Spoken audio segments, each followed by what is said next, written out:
તમારું શું બનાવ બન્યો હતો આપની પાસે?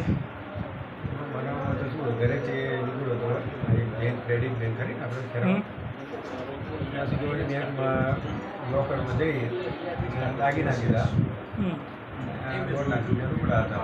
બરાબર.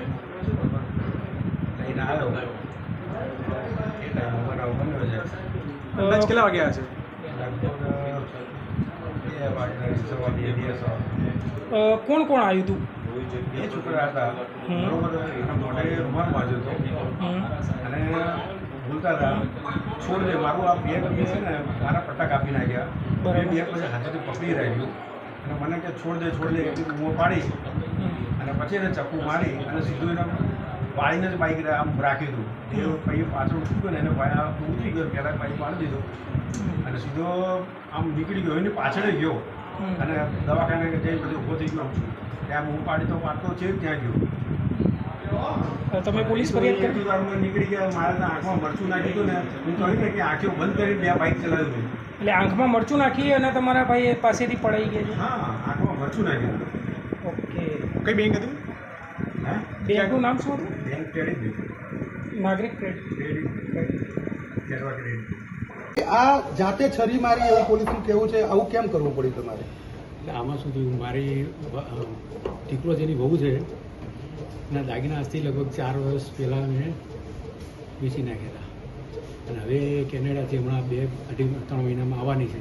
હવે અહીં આવે અને માગે તો હું શું કહું, કઈ મોઢે બતાવું? મારાથી મોટી ભૂલ થઈ ગઈ.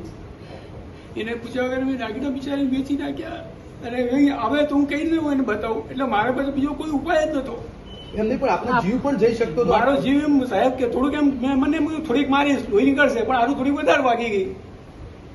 તો આવો વિચાર કેવી રીતે આવ્યો હતો? વિચાર એટલે કે આ બહુના દાગીના જેવી વસ્તુ નાની વાત નથી. હમણાં મને એમ થાય છે કે એ દાગીના જે વસ્તુ છે ને એનાથી હું એને ડબલ લઈ આપું પણ હવે દાગીના બિચારી બહુના મેં વેચ્યા એટલે મને એને સામે મને જવું હોય તો મને શરમ આવે. હવે કેટલા દિવસથી પ્લાનિંગ કરી દઉં?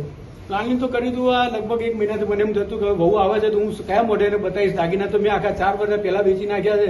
હવે બિચારી આવે છે તો એને હું કયા મોઢે બતાવીશ? એ માગશે તો. એટલે મને મનમાં એવું થતું કે હવે હું શું કરું? હવે કોઈનો સપોર્ટ લીધો?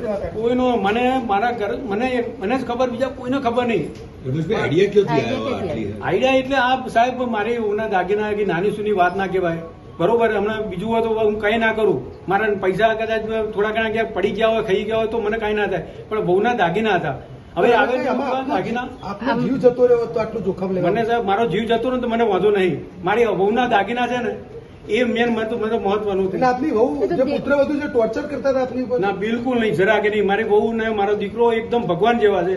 પણ તમને મનથી લાગી આવ્યું અંદર? મને મનથી એવું લાગ્યું સાહેબ કે મેં મારા વહુના દાગીના વેચી નાખ્યા.